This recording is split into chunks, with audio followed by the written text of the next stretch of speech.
about the book. I'm sorry, I'm nervous. It's about a little girl named Jewel from the Bronx. Her dad is a drug addict, and she grows up in a lot of chaos. And she makes a wish one day by blowing on a dandelion that her father dies, and her wish comes true. And he dies from a drug overdose. He watches her from heaven, and he sees her grow up and follow in his footsteps. So he tries to help her from heaven and guide her to go down a different path, and she does.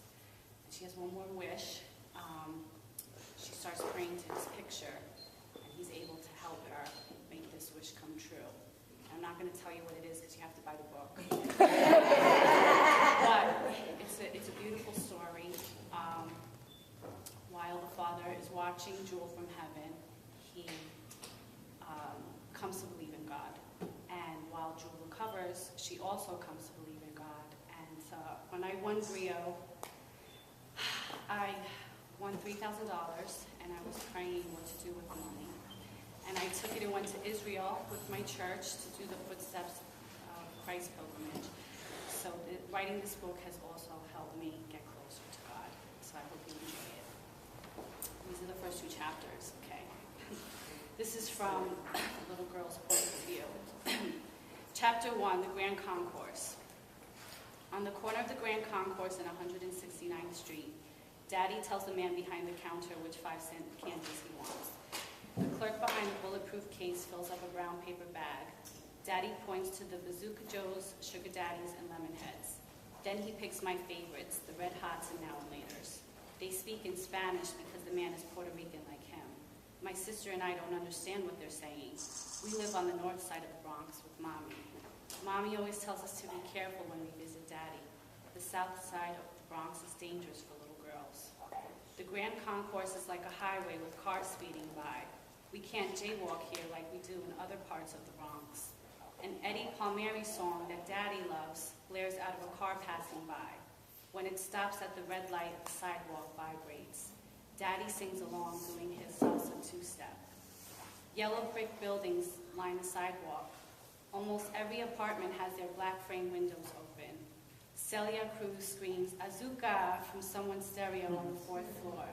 Some teenagers walk past us blasting a boombox. They take turns putting it on their shoulders. The kid with the jerry curl and bright-colored baggy pants raps to MC Hammer. Abuelo sits on a milk crate with a beer can in his hand. Daddy greets his daddy with a handshake and says, "Hola, papi." If the group of men playing dominoes weren't laughing, I would think they were fighting. Screaming in Spanish is their way of talking. When 2 young women pass by wearing skin-tight dresses, all the men lose it. They start hissing like snakes and blowing them kisses. Ay, Dios mío, hola, mami, ven aquí. The girls pretend they don't hear Daddy whistling with 2 fingers under his tongue. He whistles so loud a cab stops. Abuelo rushes up to us to hand me and Emerald each a $10 bill. Instead of giving us lots of hugs and kisses like Daddy does, Abuelo gives us money every weekend. He tries to speak in English, but I still can't understand him with his accent. Daddy and Abuelo are super tall.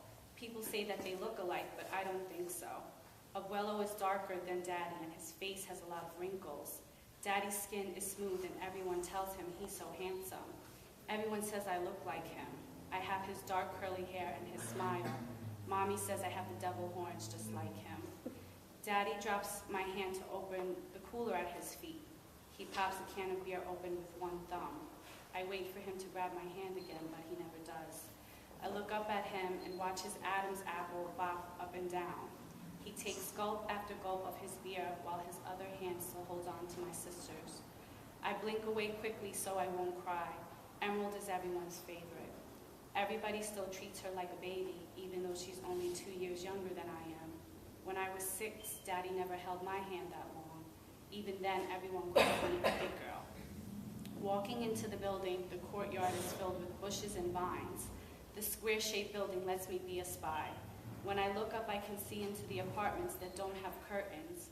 I carefully watch the cherub painted over the doorway because she's always eyeing me. The shiny tiles of the lobby, high ceilings, and fancy artwork remind me of a castle. I wonder how a neighborhood that Mommy says is bad can look so beautiful. Emerald and I follow Daddy into the living room. Emerald's eyes shut as soon as she sits on the couch. Daddy takes a seat behind his conga set. He bangs his palms against the drums. Daddy's eyes are closed and his head is rolling a mile a minute. His hands are flying like shooting stars, and I make a wish that someday I will understand the words of the salsa song. The rhythm dances inside of me, but I'm afraid to move with 2 left feet. Mommy tells me I dance like a white girl and can't salsa. With Abuelo cooking in the kitchen and Emerald sound asleep, I feel like Daddy and I are alone. I want to wiggle my nose like a genie and freeze this moment forever. I love eating bacalaitos, but not the smell of it. The fans blow the extra fishy smell all over the apartment. I wish Daddy had an air conditioner.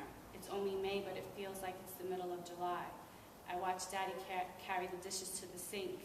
Every weekend, Abuelo cooks and Daddy cleans. The concourse outside has quieted down, but it's never silent. On a hot summer night, people never go inside. They're hanging out on the stoop. A fire truck passes by with an extra loud siren.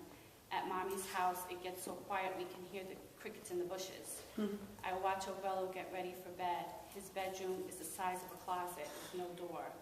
All he can fit in his room is a mattress on the floor. Abuelo lights a candle on the little shelf next to his mattress. The candle is in between an angel statue and a black and white photograph of his mother. He kneels down over his mattress on the floor and closes his eyes. Daddy once told me that Abuelo prays every night. He prays to God in heaven and to his mother who died a long time ago. Abuelo believes his mother is watching over him and can still help him here down on earth. He lets the candle burn all night. Daddy takes me and Emerald to his bedroom to change into our 90s. He chases us onto the bed. His mouth makes farting noises against my stomach. My body wiggles like a worm, but Daddy won't stop tickling me. The stubble from his beard tickles my belly button. I laugh so hard my cheeks hurt. My feet dangle off the edge of the bed as I try to move away from him. When my head hits the headboard, Daddy moves on to Emerald. Spit falls on my knee from laughing so much. Emerald laughs so hard tears slide out from the sides of her eyes. Daddy finally stops chasing us. He laughs with his lips open and his teeth close together. His laugh sounds like Ernie from Sesame Street. It makes me and Emerald laugh even more. Daddy sings, "Good night, don't let the bedbugs bite." I scratch my legs as he bends down to hug Emerald. He laughs at my scrunched up eyebrows. I'm mad at him for making me itchy. When Daddy bends down to hug me, I nuzzle into his neck. His arms cover me like a warm, fuzzy blanket. He shuts the light and reminds us that he will be in the next room sleeping on the couch. He tells us how much he loves us and that we're good girls. "I love you, Daddy," we whisper back. I love Daddy when he's like this. Today he's in a good mood. That was chapter 1. Okay, chapter 2. An hour later. Daddy takes out the bag of candy from yesterday. I ask him for a now and later. "Do you want one now or later?" he asks. No, Daddy, I want a now and later." He keeps asking me with a serious face, "Now or later?" I can see from the back seat Daddy's shoulders shake up and down. I don't know why he finds this so funny, but he does this to me all the time. When I finally give up asking for the candy, he hands me one. I suck and chew the hard square that turns my whole mouth green. He passes one to Emerald. She shakes her head no. I grab it. Daddy tells me to finish the one I already have in my mouth, but I don't listen. Daddy parks the car. We're going to visit his friend. I tease him. "Is she your girlfriend?" "She's a girl and she's a friend." Daddy buzzes the bell in the lobby. The lobby door unlocks with a click, and we follow Daddy to an apartment on the ground floor. I hear dogs barking inside, and there's a funny smell at the doorway. A lady wearing a skin-tight leopard dress opens the door. She says she's happy to finally meet us. She bends down to kiss my sister on the cheek. "You must be Emerald." She turns and kisses my cheek. "And you must be Jewel." Her name is Linda. I get lost in Linda's eyes. They remind me of the sky. She takes me and Emerald by our hands and leads us inside. We're surrounded by 3 dogs. A German shepherd sniffs our feet. A yapping chihuahua jumps up and down. A medium-sized muff sniffs my hiney. Linda yells at him to get down. The dogs listen and all walk away. I look down at Linda's hand wrapped around mine. Her skin is so soft. When I look up, she's smiling down at me with bright red lips. Her lipstick matches her hair. Her ponytail hangs down to her waist just above her butt. I wish I had her long hair. 4 bird cages hang from the living room ceiling. I like the small birds that look like they're in love. They rub their beaks together. There's a tank with a snake in it against the wall. On the opposite wall, there's a tank with 2 tiny turtles inside. Next to the turtle tank is a long aquarium with lots of bright colored fish. Emerald and I run up to the aquarium, sticking our noses to the glass. I've never seen so many animals in one house before. It's like a zoo. An orange-colored cat rubs against Daddy's legs. He bends down to pet the cat while I ask Linda the name of her pets. Some of them have funny names. One of the fish is called Tequila, and one of the dogs is named Huepa. That's how I know she's Puerto Rican, even though she's light-skinned. I don't think a white woman would give her dog a Spanish name. Daddy and his friends say, "Huepa," when they get excited. I ask Linda a lot of questions. She's not like other grown-ups because she actually answers me. The burning cones around her house are incense. That's the funny smell that leaks out into the hallway. The large round net with feathers hanging from her ceiling is a dream catcher. Her furniture looks very old because they're antiques. She wears rings on every finger because she loves rings. She doesn't have a husband and has never had any kids. Her animals are her babies. She and Daddy became friends when he picked her up in his taxi on his shift. Daddy calls us to the kitchen table. I can't believe how much Linda cooks for lunch. There's enough food here to feed 10 people. It smells really good. Linda makes us close our eyes and bow our heads to say grace. I lower my head and keep one eye open. When I peek up, I notice a Puerto Rican flag hanging from her kitchen window. Huepa scratches at the kitchen door and whines. I quickly close my eyes when I see Daddy raise his head. Buen provecho, Daddy and Linda both say. I can't say it in Spanish, so I tell them enjoy your meal. Gracias, Linda says with a smile. This has to be the best chicken and rice I've ever tasted. The chicken easily falls off the bone. I follow Daddy and use my hands to get at the really small pieces of meat. The yellow rice is so yummy, I hardly breathe in between bites. You don't get food like this at home, right? Daddy asks, giggling. I look down and shake my head no. Mommy makes macaroni and cheese from the box and microwaves fish sticks. Daddy tells us the meal is called arroz con pollo. I know I'm going to say it wrong, so I don't even try. I watch Linda take small bites of chicken with her fork. She's not like Daddy's other girlfriends. She looks older than Mommy, but she still looks young. They're both pretty, but Mommy is prettier. Still, there's something different about Linda. She reminds me of a good witch. After dinner, Daddy clears the table. At the sink, he asks Linda something in Spanish. She answers him in English with an attitude. Absolutely not. I will not watch the girl so you can pretend to go pick up your dry cleaning. Her head stays straight, but her neck shakes back and forth while she points her finger at him. You know what you intend to do. Daddy gets annoyed and tells me and Emerald to go look at the fish. Emerald sits on the couch. I stand in the living room close to the kitchen door. Emerald is already asleep. I lean my body a little to the right and strain my ear all the way out so I can eavesdrop. I don't know what they're saying because they're arguing in Spanish. Finally, Linda says something in English. You should spend your time with your kids by actually spending time with your kids. You have no business hanging out with those people anyway. Daddy swears in Spanish, carajo, and kicks a chair against the wall. I run to the turtle tank and pretend that I've been there all along. Daddy bangs open the kitchen door. Linda runs after him. Don't go, Abel. She starts apologizing. Daddy screams, girls were leaving. I want to stay with Linda, but Daddy is furious. After a few minutes of driving in silence, Daddy parks the car. He turns around and tells us he'll be right back. He hurries out, locks the door, and runs up the hill. As soon as my eyes turn to meet Emerald, her eyelids close. I shake her. I scream, no, no, don't.